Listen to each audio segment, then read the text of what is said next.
All right, here's my dog, Stephon Castle. I don't know if he's your dog as well. If you're a Spurs fan, he's for sure your dog too. But even if you're not, you should definitely check out a Spurs game, at least the first half or something. I know y'all probably think the Spurs are boring if you're not a fan, but you got to check them out at least to watch Stephon Castle because Stephon Castle is a fucking beast out there. He's so good at basketball. Only 20, 21 years old, and he's showing so much promise out there. We'll get to his numbers real quick here. I'm not going to go over everything down the line, but I have some stuff from his averages for the past 10 and past 20 games, so I'll kind of break that down.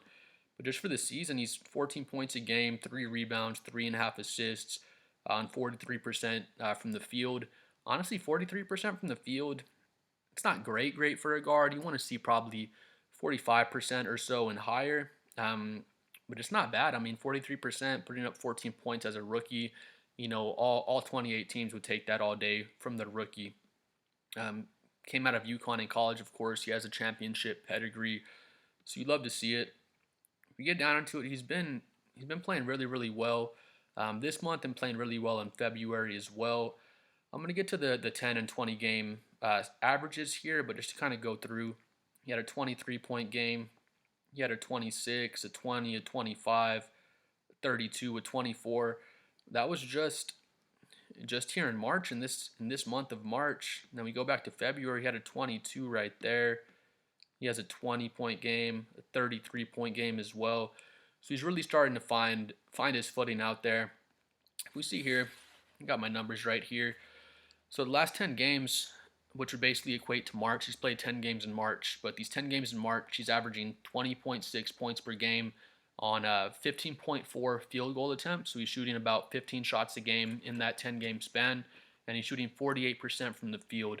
I honestly see Stephon Castle being like a 45 to 50%, shooter basically from the field once he really develops, because he's such a bully out there. He still has his rookie body, but he's just bullying guys out there. He gets whatever he wants in the paint. I'm actually watching the Spurs play the Knicks right now. We're up by 26 points at this point. We're just wrecking on the Knicks. And I mean, I know the Spurs aren't going anywhere this season, but like I said, definitely check out Stephon Castle just to see his style, because you'll definitely like how he plays. But anyway, 20.6 points, 48% from the field for these past 10 games. And that's on 15 field goal attempts per game for these past 10. He's shooting 28% from the three-point line, which isn't great, but I kind of look at him as a younger Kawhi, not necessarily that he's going to develop into what Kawhi is, but Kawhi came to San Antonio. He was just a really good defender, like Stephon Castle is right now. Then we developed his jumper, and look at Kawhi now. So that's what we're hoping for Stephon Castle. We develop his three ball, develop his mid range, and I don't want to use the word trunks, but he shoots threes whenever he wants. He just gets every single three that he wants. I don't say he gets it, but if he's open, he'll let it fly.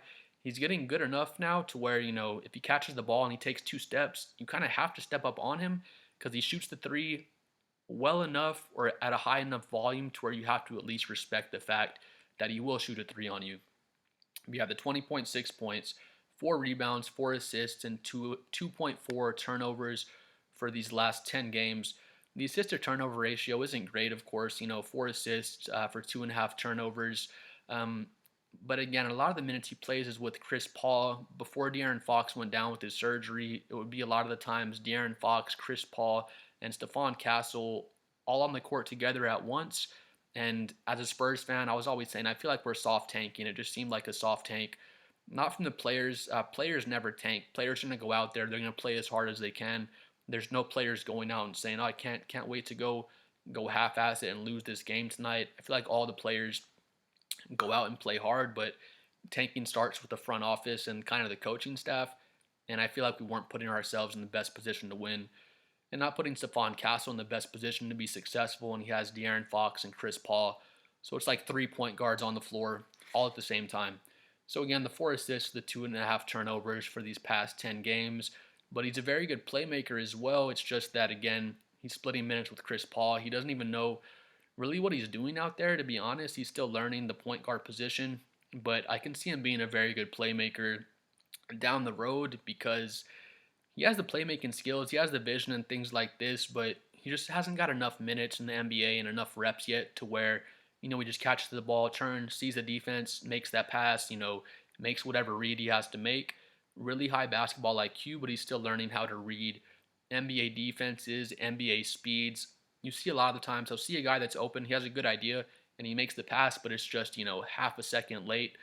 So that'll come with time. Again, if he wasn't splitting all his minutes with Chris Paul, he'd be really running the point guard show with De'Aaron Fox out, and we'd see him just get even better and better. But with that being said, he's already very, very good. But yeah, so the 28% from three, that was on 52 attempts, so it's a decent sample size for these past 10 games, and he's also shooting 67% from the free throw line for these past 10 games. So I mean, 20.6 points, 4 rebounds, 4 assists on 48% field goal shooting, 67% from the free throw. It's not great, of course, but he's still developing his shot. Again, not so much his game, but just his development path reminds me of Kawhi Leonard. A dude comes in, he's just pretty much a lockdown style defender. As soon as he gets into the league, he has really good strength and physicality, just like Stephon Castle does. Similar to Kawhi Leonard. Kawhi's a little bit bigger, maybe an inch or two taller. But as far as the Spurs development plan, if you are a Spurs fan, you've been watching the games, Castle's three ball is just getting better and better. I don't want to say every game he's still inconsistent, but as a whole, his 3-point shot's just getting better and better, and he's not scared to shoot them. So that's great to see. There's no hitch in his jumper. His jumper looks really good. The form looks very good, and he's just working on it. He works really hard at it. So I mean, if I told you, I have a guy last 10 games, he's averaging 20 points, 4 assists, 4 rebounds, on 48% from the field, and I told you that's a shooting guard slash point guard. Everybody would take that guy on their team 7 days out of the week, especially if I told you he's going to guard the point of attack ball handler, because he's not the Spurs' best defender. That's Wemby, obviously. Jeremy Sohan's still a better defender than Stephon Castle, in my opinion, with his versatility. But Stephon Castle is going to guard pretty much those quicker, smaller guys on the team. He can guard 1 through 3 very well also. But yeah, that's the last 10 games again. 20.6 points, 4 rebounds, 4 assists, 2.4 turnovers, 48% from the field. I'll see people do the 10-game sample size sometimes, and I'll think to myself, it's not a big enough sample size. It's a pretty small sample size. Sometimes guys go on a 10-game hot streak, and then you say, hey, look at this 10-game hot streak. Look how good this guy is. But with that being said, I'll get to the last 20 games that Stephon Castle has played. So that goes from February into March, pretty much half of February up until this point in March. But for the last 20 games, he's 17.3 points, 4 rebounds, 3 assists, 46% from the field in those last 20. He's taking 13.5 field goal attempts per game, so he's getting up about 14 field goal attempts per game. The Spurs give him like the ultimate green light, pretty much shoot whatever he wants. Stephon Castle, he's not shooting logo threes, but he'll shoot a three up from 1-2 feet behind the line. He's not Stephen Curry or anything like that, but again, he's not afraid to shoot the three ball. He's not afraid to develop his three ball and develop his free throws and just develop his game in general. He's not scared of whatever challenges our coaching staff, presents him to get better. But yeah, the 17.3 points, 4 rebounds, 3 assists, 46% from the field, 31% from 3, and 72% from the free throw line. So he's really more like a 70% free throw shooter, at least right now. I really don't doubt that he'll get better at the free throws. He'll get it at least over 75%. Hopefully he gets to 80% or higher. Like, who knows? I mean, when Kawhi came in, I keep going back to the Kawhi comparison, but same thing. Kawhi was not a good three-point shooter. He was not a good mid-range shooter. He was not a good, three-point shooter either. But now you see Kawhi. I was gonna say he's the best mid-range shooter in the game. That's SJ at this point, but Kawhi had that title for a while. He was the best mid-range player in the game. Comment below what you think about this, but I'd say it was probably the most efficient small forward in the game, other than LeBron James and Kevin Durant. I mean, you could put Kawhi right there with those guys when he was really in his prime. His efficiency was crazy. So again, I see the Spurs keeping Stephon Castle on that development path, and then I do see his free throws, getting up to hopefully 80% or higher, because you see how good Kawhi is now. Kawhi's just an excellent shooter now, and he just developed that with the Spurs and then with his hard work on his own, of course, as well. But yeah, the 31% from the 3-point line, that's on 85 attempts for these past 20 games. So it's a decent sample size. That's a good amount of threes to shoot, in a 20 game stretch. And then he hit 31% of them. So again, it's not great, but if you're like a 33% 3-point shooter, again, comment below what you think if you don't agree with this. But in my opinion, if you're at least like a 33% or better 3-point shooter, you're serviceable. You're gonna shoot three of them. You're gonna make one of them. Almost like kind of like Draymond Green style. Like he's a serviceable 3-point shooter. I see Stephon Castle being a better shooter than Draymond Green as time goes on here. He just has better form, better mechanics on his jump shot. So I see his shooting coming around as time goes on. But again, like I said earlier, he's splitting a bunch of minutes with Chris Paul, De'Aaron Fox, before De'Aaron Fox had his surgery to take him out the rest of the season. But I do like seeing him out there with Chris Paul, to be honest, because Chris Paul teaches him a lot. He's coaching him on the court and coaching him in live game action.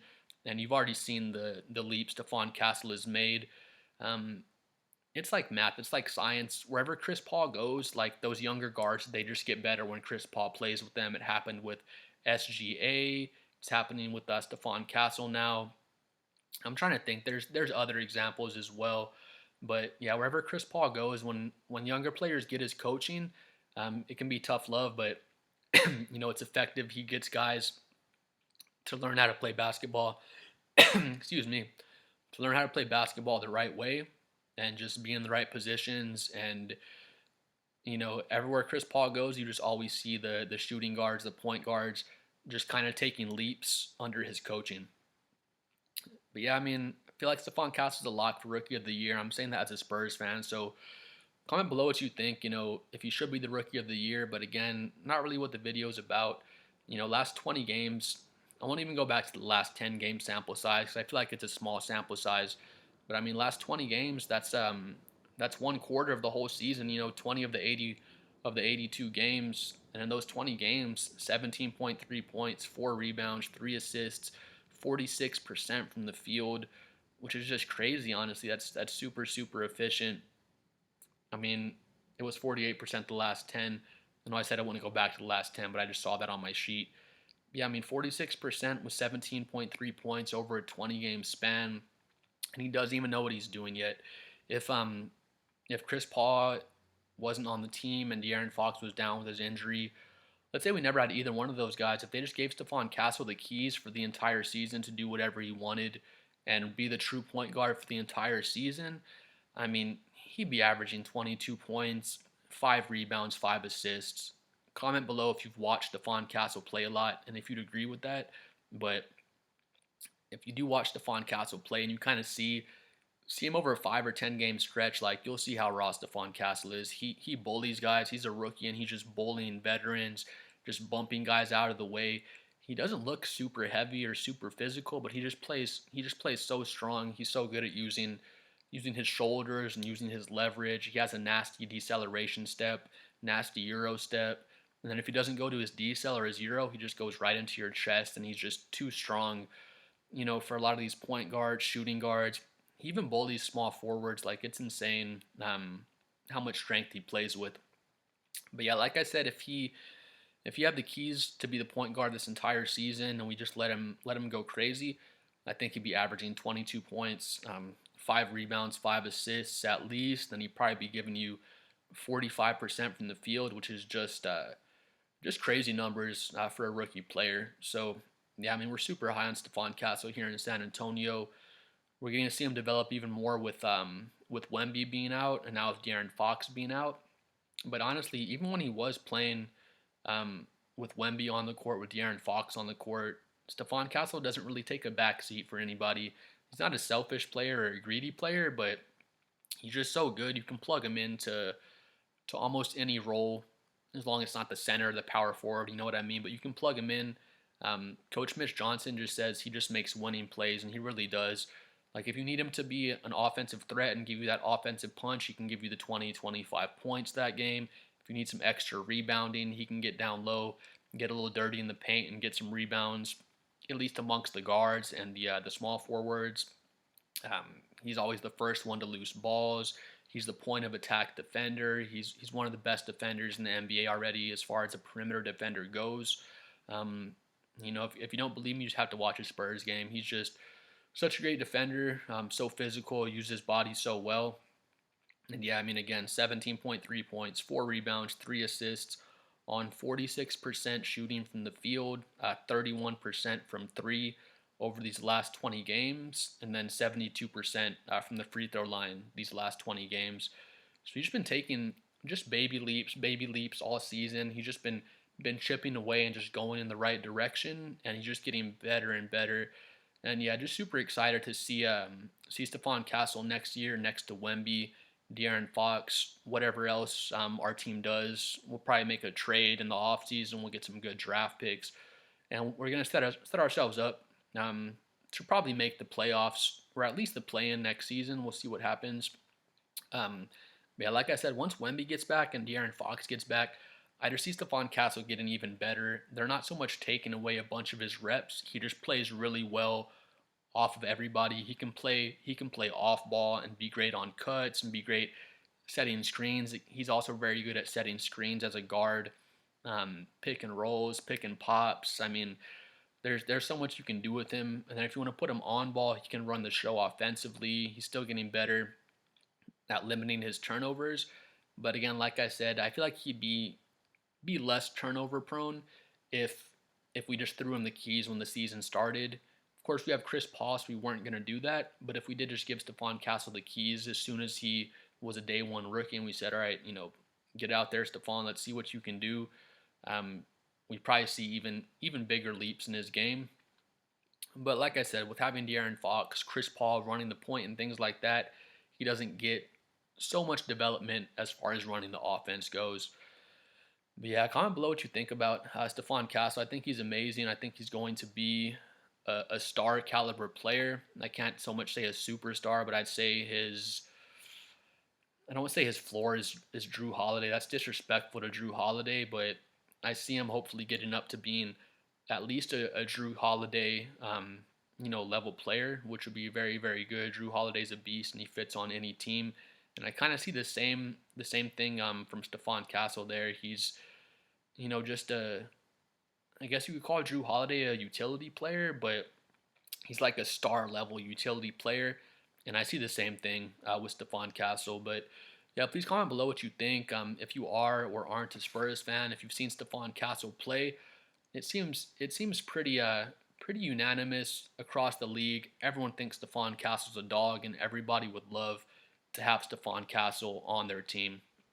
But yeah, thanks for watching. I'm at a big 33 subscribers so far. I'm trying to get to 50 by the end of the day, and YouTube said they're gonna send me a new car.